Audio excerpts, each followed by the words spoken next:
बुध को जो हमें हॉस्पिटल में बताया गया कि ये बचेगा नहीं, इसका हालत बहुत सीरियस है।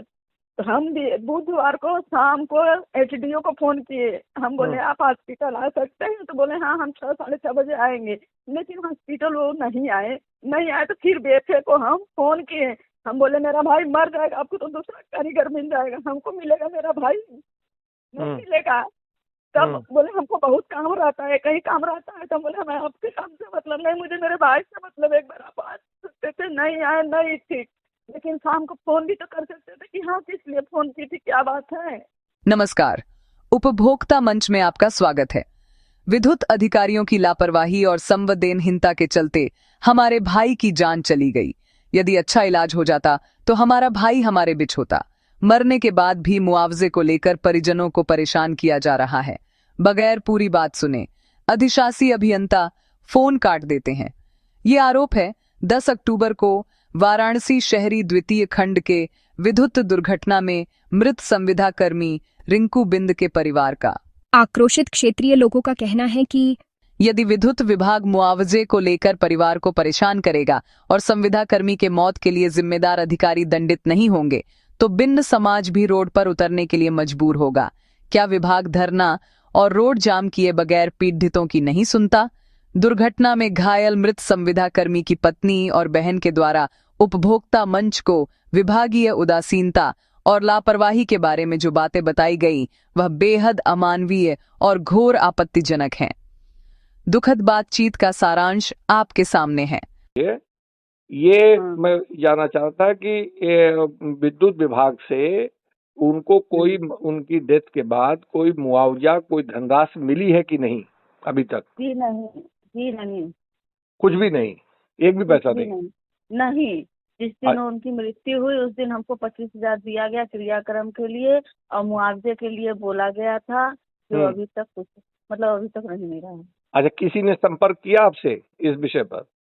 जी नहीं, किसी ने संपर्क नहीं किया। हम ही नंबर ढूंढ ढूंढ कर लोगों को फोन कर रहे हैं। तो लोग बोल रहे हैं कि आज आ जाएगा, कल आ जाएगा, यही बोल रहे हैं। अभी देखिए सुबह में एक्सीडेंट का नंबर लेकर फोन किए हैं तो वो बोले अभी प्रोसेस में है, चला जाएगा। हम बोल रहे हैं फिर आज आप बात की हैं? हाँ, एक्सपीरियंस से हम आज बात किए, नंबर ढूंढ उनका किसी न किसी से ढूंढ कर लिए हैं।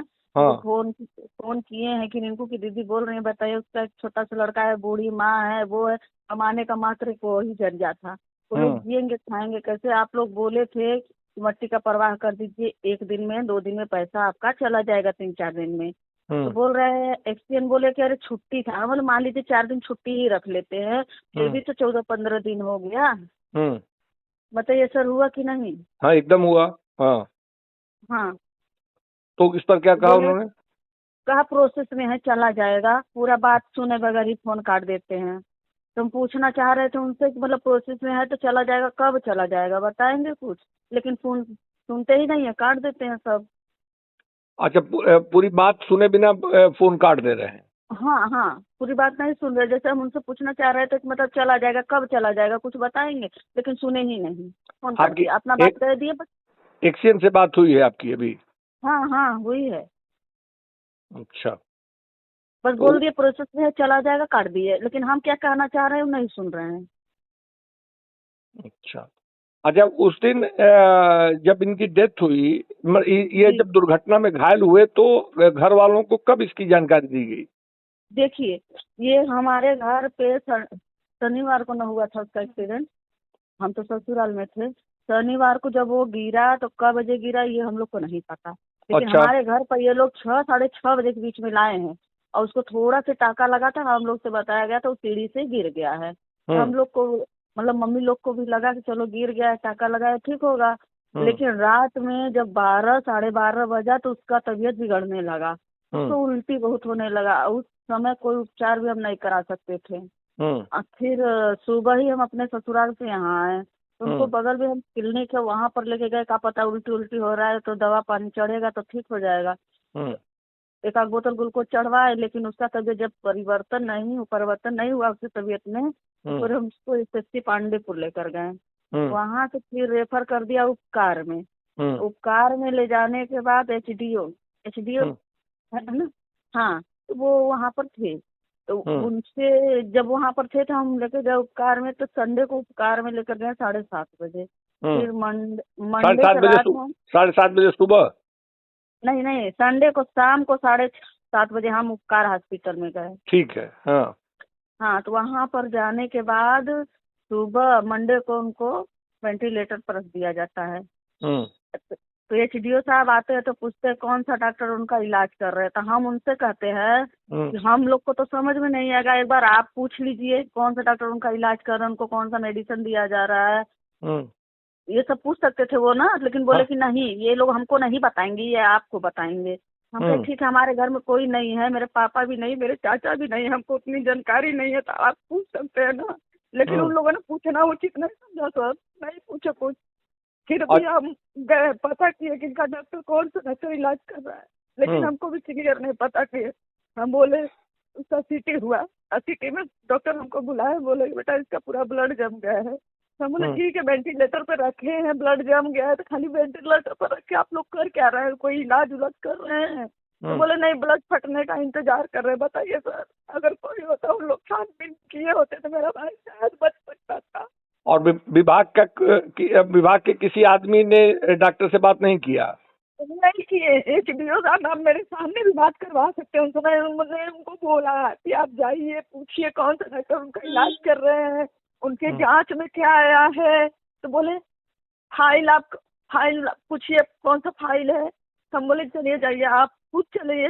लेकिन नहीं, उस दिन लास्ट वाले दिन को बीफे को, मेरा भाई शुक्रवार को मरा है ना, 10 तारीख को बेफे को ना, जब बुध को जो हमें हॉस्पिटल में बताया गया कि ये बचेगा नहीं, इसका हालत बहुत सीरियस है, तो हम भी बुधवार को शाम को एचडीओ को फोन किए। हम बोले आप हॉस्पिटल आ सकते हैं? तो बोले हाँ, हम 6 साढ़े 6 बजे आएंगे। लेकिन हॉस्पिटल वो नहीं आए। तो फिर बेफे को हम फोन किए। हम बोले मेरा भाई मर जाएगा, आपको तो दूसरा कारीगर मिल जाएगा, हमको मिलेगा मेरा भाई नहीं मिलेगा। तब बोले हमको बहुत काम रहता है, कहीं काम रहता है। तो बोले हमें आपके काम से मतलब नहीं, मुझे मेरे भाई से मतलब, एक बार आप आ सकते थे, नहीं आए, नहीं ठीक। लेकिन शाम को फोन भी तो कर सकते थे कि हाँ किस लिए फोन की थी, क्या बात है। लेकिन नहीं, ये भी उन लोगों ने पूछना उचित नहीं समझा। फिर बीएफए को एचडीओ और एक सीएन दोनों लोग आए, हमें एससीओ में बुलाए। तो बोले क्या स्थिति है? हम बोले जो स्थिति है, मेरा भाई का कंडीशन नहीं ठीक है। डॉक्टर बोले वो बचेगा नहीं। तो बोले ठीक है। हम बोले एक बार आप लोग भी बात कर लीजिए। तो बोले ठीक है। फिर नीचे आए, बोले उसका फाइल कहाँ है? हम बोले हमको नहीं पता, हॉस्पिटल वाले हमको दे नहीं रहे, ना कोई रिपोर्ट दे रहे, ना कोई फाइल है। आप जाकर पता कर लीजिए उसका कौन सा जांच हो रहा है, जांच में क्या निकला। लेकिन वो लोग गए, फिर हमारे पास आए ही नहीं, पीछे से चले गए। सर बताइए हम क्या करें? अच्छा, इसके पहले जेई एसडीओ आए और एक्सीएन या जेई आए थे, और लोग कोई आए विभाग? जेई नहीं आए थे, एक्सीएन और एसडीओ आए थे। हम जेई को नहीं पहचानते, जब वो आए नहीं तब उनको पहचानेंगे क्या? और एक्सीएन आए और आपसे बिना फिर मिले दोबारा, आप बिना उसके बारे में कुछ बताए चले गए?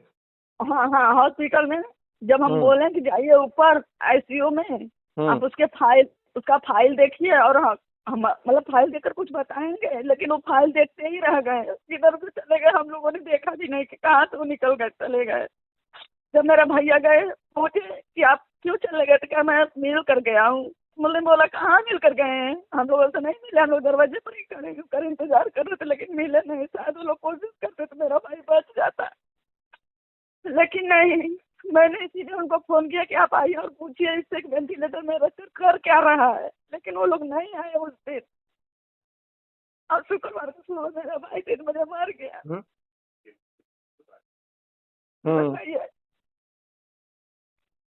एक उसका छोटा सा बच्चा है, मरने के बाद भी बुलाया गया तो वो आए, और संतावना दी है कि मतलब इतना मुआवजा दिया जाएगा, उसके पत्नी को ये दिया जाएगा, मतलब खाने के लिए कोई काम का जरिया दिया जाएगा। लेकिन उसके बाद में फिर दोबारा कुछ पूछने ही नहीं आए। और डेथ के बाद जब उनकी मृत्यु हो गई तो इसके बाद लोग आए थे? नहीं, सिर्फ एक्सीडेंट आया था। अच्छा।